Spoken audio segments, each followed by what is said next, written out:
Angus here, and a video on intermittent fasting. I am back intermittent fasting. So intermittent fasting was absolutely huge from about 2010 onwards. Even though people fast all the time, the reason breakfast is called breakfast is because it's break fast. So everyone does fast. You go to bed, you fast overnight. Most people should fast about 12 hours minimum anyway, just to give your digestive system a break and just let it do its job. Also, you shouldn't eat too close to bed because deep sleep improves if your body is not digesting. Digesting is actually a big task for your body. So you only have enough blood volume in your body for digestion or in your muscles. This is why people throw up if they work out too hard, because the body's kind of digesting. The body eliminates food. This is why you can also poo yourself if you're being chased by a bear, because you literally shit yourself, because that's what happens. So you should give yourself a break. But we've all kind of lost metabolic flexibility, which is this, it's the standard of where you should be, but because we've got so much access to food, we ruin our metabolic flexibility, which is this ability to switch between fat and carbs. There's a device called Lumen that I think a lot of people are sleeping on that is really good for checking your metabolic flexibility, and it's also good for working out your perfect fasting window. So I've got my window at the moment penciled in at 1:30 I eat, 8:30 I stop eating. Couple of the benefits there are I really struggle to get all my calories in. I'm also tracking my calories with MacroFactor. I'll link these things below. There's discount codes, etc. for all these things.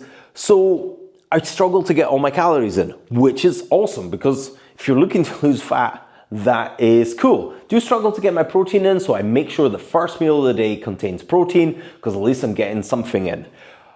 If you want to protect muscle tissue loss, you really want to monitor with Lumen. If you're in fat burning mode, it means your body isn't burning carbohydrates.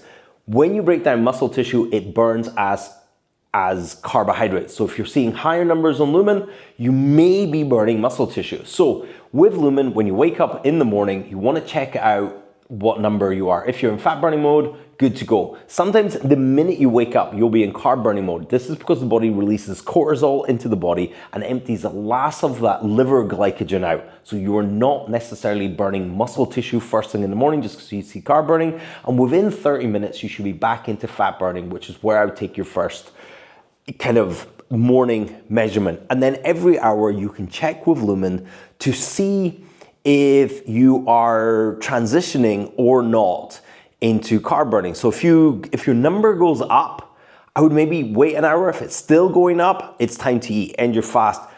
That's where you're at. Now, I wouldn't necessarily drag your fast any longer than 16, 17 hours. You might want to do like fasting Friday, where you take it up to 20 hours if you want to, but you don't need to. You are looking at least to get some nutrition in throughout the day, so you don't want to be a complete crazy faster. Also, alternative day fasting. I made a video ages ago on this. So alternative day fasting is a whole day where you don't eat, and the next day you eat like 150% of your calories. So you kind of pig out one day, you don't eat one day, you pig out one day, don't eat out. And that causes a 75% or a 25% deficit for the week. So you eat 75% of your calories. When that was matched to people who just went 75% of their calories every day, so calories for the week were matched, the people who ate every single day lost less muscle tissue. The people who fasted lost more muscle tissue.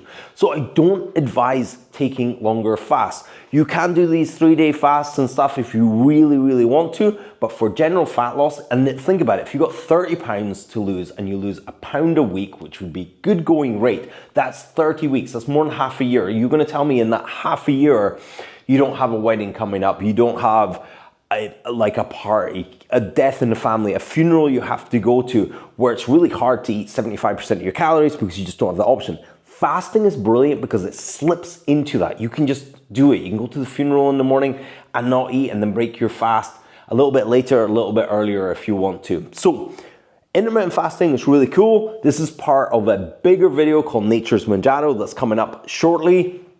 Hit like and subscribe. I'll make a more detailed Lumen video. I'm actually going to make a bunch of Lumen videos coming up because I just think people are sleeping on it still, even though this product's been out for, I've had it for 5 years. And I think together the company's like 10 years old. I think people are sleeping on it because I think it's got so many useful uses you can do as an individual. You can test you. So just because your guru says you need to fast for 3 days, you can test you to see if that is good.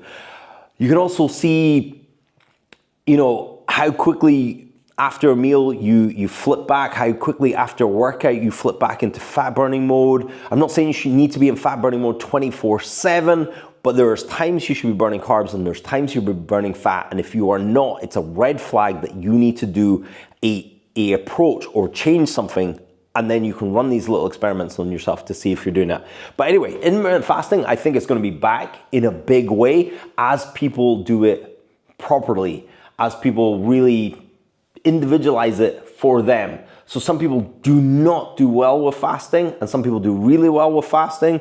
Also, you probably shouldn't be doing your high intensity exercises when you're fasting, depending on you and depending on how many calories you got on the day before. So if you were really low, you just couldn't get all your calories in the day before, and then you decide to do a high intensity workout, you're just gonna strip through your muscle tissue. I just don't think that'll be useful. But going for a walk, a nice leisurely walk, going to burn a ton of calories, you're going to be in a fat burning state. There are certain supplements you can take. So my other video is going to be a lot more detailed, a lot more stuff happening in it. Anyway, Angus out, hit like and subscribe, and I'll check you guys in another video.